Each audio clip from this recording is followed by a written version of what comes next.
کل رات انتخابی جلسے جو ہوئے پاکستان تحریک انصاف کے، انہوں نے نیندیں حرام کر کے رکھ دیں، اور اس میں دوسرے اور تیسرے درجے کی قیادت تھی۔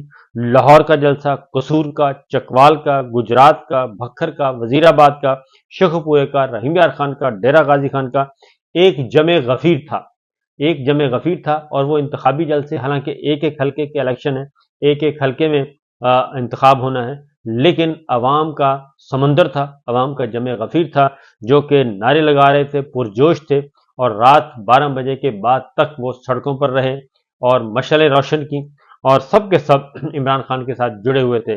قیدی نمبر 804 کی رہائی کے لیے وہ پرزور نعرے بازی کر رہے تھے۔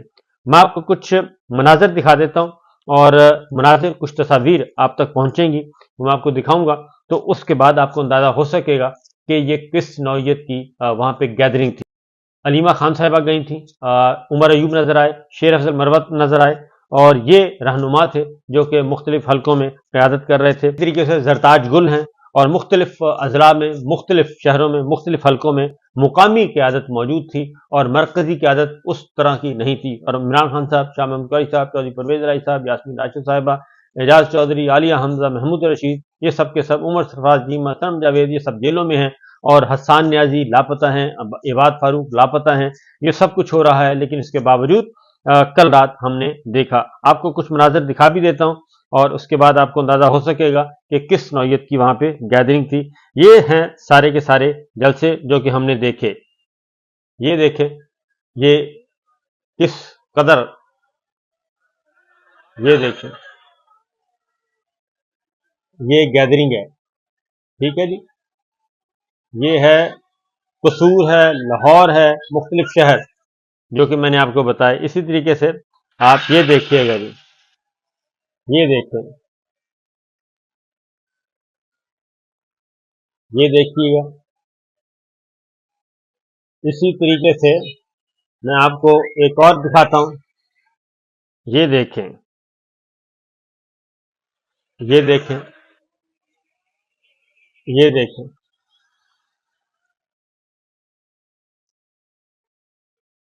یہ دیکھیے، یہ اسی طریقے سے، یہ دیکھیں،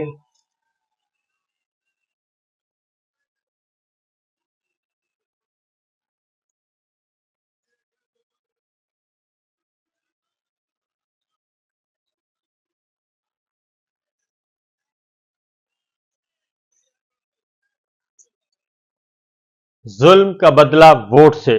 تو یہ کل انتخابی جلسے تھے، اور اس کے بعد میرا اپنا خیال ہے کہ آپ کو بھی سمجھ آ گئی ہوگی، اور عمران خان صاحب کے مخالفین کو بھی سمجھ آ گئی ہوگی کہ اس وقت حالات و واقعات گراؤنڈ پہ ہیں کیا۔ یہ ہیں زمینی حقائق، جس کی وجہ سے، اور دوسری جانب روٹی جو ہے وہ ٹک ٹاکر ہیں، آج کل وزیر اعلیٰ ہیں، ٹک ٹاکر وزیر اعلیٰ ہیں، ٹک ٹاکر گورنمنٹ ہے، اور وہ اسی پہ چل رہی ہے، اور انہیں جلسے کرنے کی ہمت ہی نہیں ہوئی، باہر نکلنے کی ہمت ہی نہیں ہوئی۔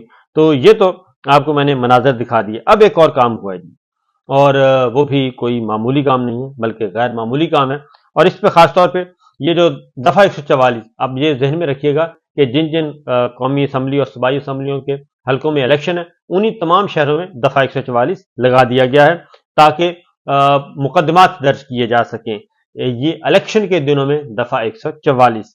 اس سے آپ اندازہ کر سکتے ہیں کہ کیا ہو رہا ہے۔ اور اس کے ساتھ ساتھ اب آپ کو ایک اور اس سے بھی بڑی خبر ہے، بہت بڑی خبر اور الارمنگ خبر ہے، اور وہ ہے واشنگٹن سے۔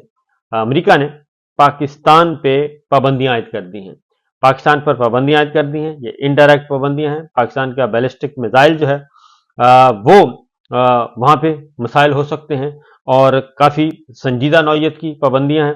امریکہ نے پاکستان کے بیلسٹک میزائل پروگرام کے سپلائرز پر پابندیاں عائد کر دی ہیں، اور بیلاروس میں قائم منسلک وہیل ٹریکٹر پلانٹ پر بھی پابندیاں عائد کر دی ہیں، اور بیلاروسی کمپنی نے پاکستان کے طویل فاصلے تک مار کرنے والے بیلسٹک میزائل پروگرام کو خصوصی گاڑیاں فراہم کیں۔